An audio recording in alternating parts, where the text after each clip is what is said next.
Hello, Mark. I'm William, and my student number is 24. I'm freshman in speaking and listening class, section B. Today, I'm going to talk about what I learned from 100 Days of Rejection by Jiang. When I was 6 years old, I received my gifts. My first grade teacher had this brilliant idea. She wanted us to experience receiving gifts, but also learning the virtue of complimenting each other. So she had all of us come to the front of the classroom, and she bought all of us gifts and stacked them in the corner. And she said, "Why don't we just stand here and compliment each other? If you hear your name called, go and pick up your gifts and sit down." What a wonderful idea, right? What could go wrong? Laughter. Well, there were 40 of us to start with, and every time I hear someone's name called, I would give out the heartiest cheer. And then there was 20 people left, and 10 people left, and 5 left, and 3 left. And I was one of them, and the compliments stopped. Well, at that moment I was crying, and the teacher was freaking out. She was like, "Hey, would anyone say anything nice about these people?" Laughter. No one? Okay. Why don't you go get your gifts and sit down?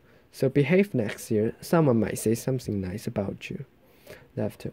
Well, as I'm describing this to you, you probably know I remember this really well. Laughter. But I don't know who felt worse that day.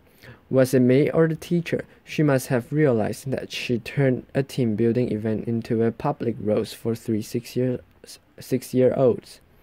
And without the humor, when you see people get roasted on TV, it was funny. There was nothing funny about that day.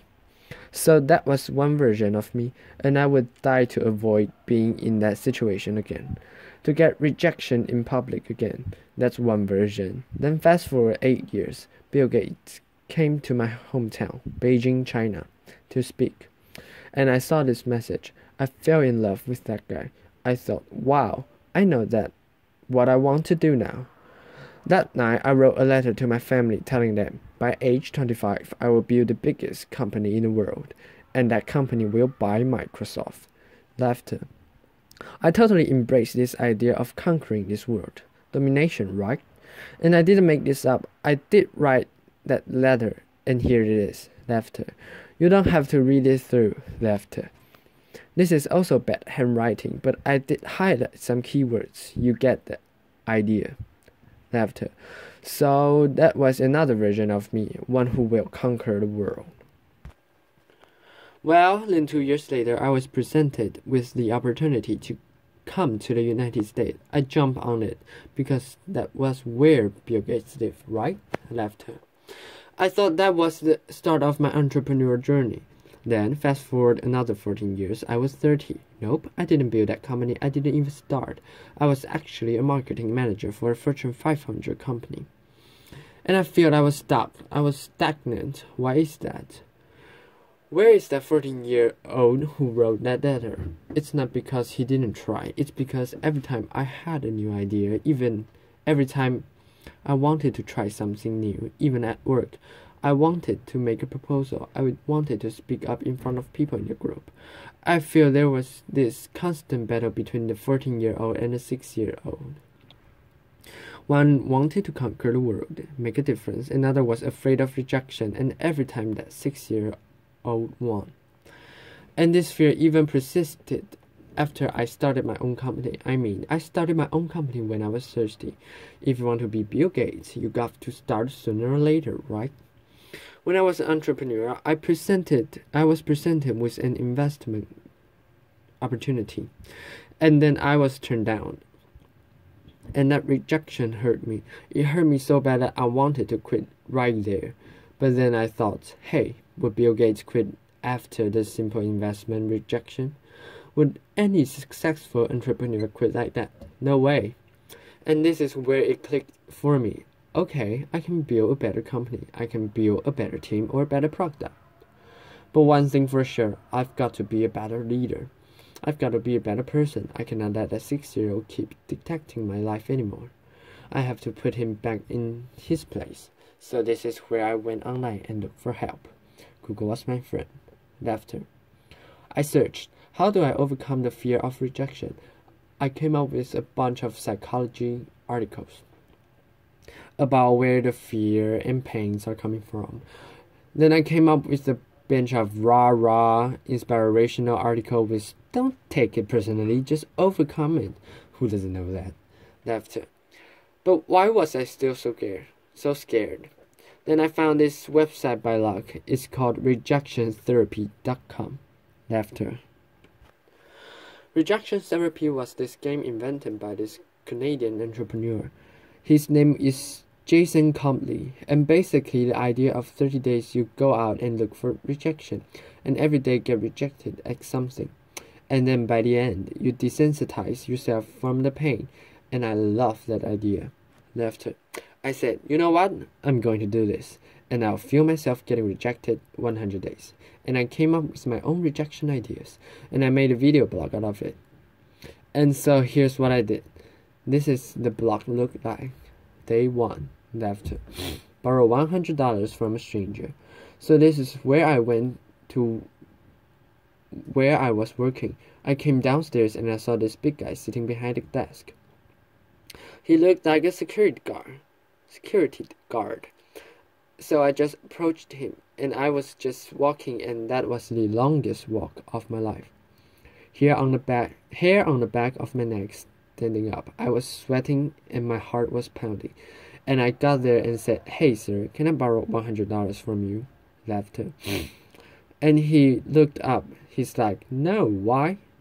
And I just said, no, I'm sorry. Then I turned around and I just ran. Laughter. I felt so embarrassed because I filmed myself. So that night I was watching myself getting rejected. I just saw how scared I was. I looked like this kid in The Sixth Sense. I saw dead people. Laughter. But then I saw this guy, he wasn't that menacing. He was a chubby, lovable guy, and he even asked me why. In fact, he invited me to explain myself, and I could have said many things. I could have explained, I could have negotiated. I didn't do any of that, and I just run. And all I did was run. I felt, wow, this is like a microcosm of my life. Every time I felt the slightest rejection, I would just run as fast as could. And you know what? The next day, no matter what happens, I'm not going to run. I'll stay engaged. Day 2, request a burger refill. Laughter. It's when I went to a burger joint. I finished lunch and I went to the cashier and said, hey, can I get a burger refill? Laughter. He was all confused, like, what's a burger refill? Laughter. I said, well, it's just like a drink refill, but with a burger. And he said, sorry, we don't do burger refill, man. Laughter. So this is where rejection happened, and I could have run. But I stayed. I said, well, I love your burgers, I love your joints, and if you guys do a burger refill, I will love you guys more. Laughter. And he said, well, okay, I'll tell my manager about it, and maybe we'll do it, but sorry, we can't do this today. So I left. Then I left. And by the way, I don't think they ever do burger refill. They've ever done burger refill. Laughter. I think they're still there. But the life and death feeling I was feeling the first time was no longer there. Just because I stayed engaged. Because I didn't run. I said, wow, great. I'm already learning things. Great. I think they're still there. And then day 3. Getting Olympic donuts. This is where my life was turned upside down. I went to a Krispy Kreme. It's a donut shop in mainly the southeastern part of the United States. I'm sure they have some here too. And I went in. I said, can you make me a donut that looked like Olympic symbols? Basically, you interlink 5 donuts together. I mean, there's no way they could say yes, right? The donut maker took me so seriously. Laughter. So she put up papers, started jotting down the colors and the rings. And it's like, how can I make this? And then 15 minutes later, she came out with a box that looked like Olympic rings. and I was so touched. I just couldn't believe it. And that video got over 5 million views on YouTube. The world couldn't believe that either. Laughter. You know, because of that, I was in newspapers, in talk shows, in everything. And I became famous.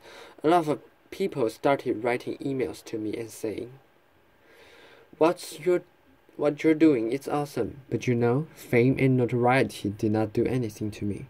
What I really wanted to do was learn and to change myself, so I turned the rest of my 100 days of rejection into this playground, into this research project. I wanted to see what I could learn, and then I learned a lot of things. I discovered so many secrets. For example, I found if I just don't run, if I just got rejected, I could actually turn a no into a yes, and that the magic word is why. So one day I went to a stranger's house and I had this flower in my hand, knocked on the door and said, "Hey, can I plant this flower in your backyard?" Laughter. And he said no, but before he could leave, and I said, "Hey, can I know why?" And he said, "Well, I have this dog that would dig up anything I put in the backyard. I don't want to waste your flower. If you want to do this, go across the street and talk to Connie. She loves flowers." So that's what I did. I went across and knocked on Connie's door, and she was so happy to see me. Laughter. And then half an hour later, there was this flower in Connie's backyard. I'm sure it looks better now. Laughter. But I had left another. After the initial rejection, I would thought, well, it's because the guy didn't trust me. It's because I was crazy, because I didn't dress up well, I didn't look good. It was none of those. It was because that I offered did not fit what he wanted, and he trusted me enough to offer me a referral using a sales term. I converted a referral. Then one day, and I also learned that I can actually say certain things that and maximize my change to get a yes. So for example, one day I went to a Starbucks and I asked the manager, "Hey, can I be a Starbucks greeter?" He was like, "What's a Starbucks greeter?" I said, "Do you know those Walmart greeter? You know, those people who say hi to you before you walk into the store and make sure you don't steal stuff. Basically, I want to give a Walmart experience to the Starbucks customers." Laughter. Well, I'm not sure that's a good idea actually. Actually, I'm pretty sure that's a bad thing. And he was like, "Oh, yeah, this is how he looks. His name is Eric." And he was like, "I'm not sure. This is how he was hearing me. Not sure." Then I asked him, "Is that weird?" It's like, "Yeah, it's really weird, man." But as soon as he said that, his whole demeanor changed. It's as if he's putting all the doubts on the floor, and he said, "Yeah, you can do this. It just don't get too weird." Laughter. So for the next hour, I was the Starbucks greeter. I said hi to every customer that walked in and gave them holiday cheers. By the way, I don't know what your career trajectory is. Don't be a greeter. Laughter. It was really boring, but then I found I could do this because I mentioned, "Is that weird?" I mentioned the doubts that he was having. And because I mentioned "Is that weird?" that means I wasn't weird. That means I was actually thinking just like him, seeing this as a weird thing. And again, I learned that if I mention some doubt people might have before I asked the question, I gained their trust. People were more likely to say yes to me. And then I learned I could fulfill my life dream by asking, I came from 4 generations of teachers, and my grandma has always taught me, "Hey, Ja, you can do anything you like, but it would be great if you become a teacher." Laughter. But I wanted to become an entrepreneur, so I didn't. But has always been my dream to actually teach something. So I said, what if I just ask and teach a college class? I live in Austin at this time, so I went to the University of Texas at Austin and knocked on the professor's doors and said, can I teach your class? I don't get anywhere at the first couple times. But because I didn't run, I kept doing it. And on the third try, the professor was very impressed. He was like, no one has done this before, and I came in prepared with PowerPoints and my lessons. He said, wow, I can use this. Why don't you come back in 2 months? I'll fit you in my curriculum. And 2 months later, I was teaching a class. This is me. You probably can't see. This is a back picture. Sometimes you get rejected by lightning, laughter. But wow, when I finished teaching this class, I walked out crying because I thought I could fulfill my dream just by simply asking. I used to think I have to accomplish all these things, have to be a great entrepreneur or get a PhD to teach. But now I just asked and I could teach. And in that picture, which you can't see, I quote Martin Luther King Jr. Why? Because in my research, I found that people who really changed the world, who changed the way we lived and the way we think, are the people who were met with initial and often violent rejection. People like Martin Luther King Jr., like Mahatma Gandhi, Nelson Mandela, or even Jesus Christ. These people did not let rejection define them. They let their own reaction after rejection define themselves, and they embrace rejection. And we don't have to be those people to learn about rejection. And in my case, rejection was my curse, was my boogeyman. It has bothered me my whole life because I was running away from it. Then I started embracing it. I turned that into biggest gift in my life. I started teaching people how to turn rejection into opportunities. I use my blog, I use my talk, I use the book I just published, and I'm even building technology to help people overcome their fear of rejection.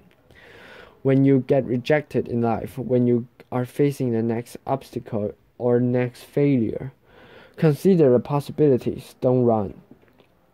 If you just embrace them, they might become your gifts as well. Thank you. Applause.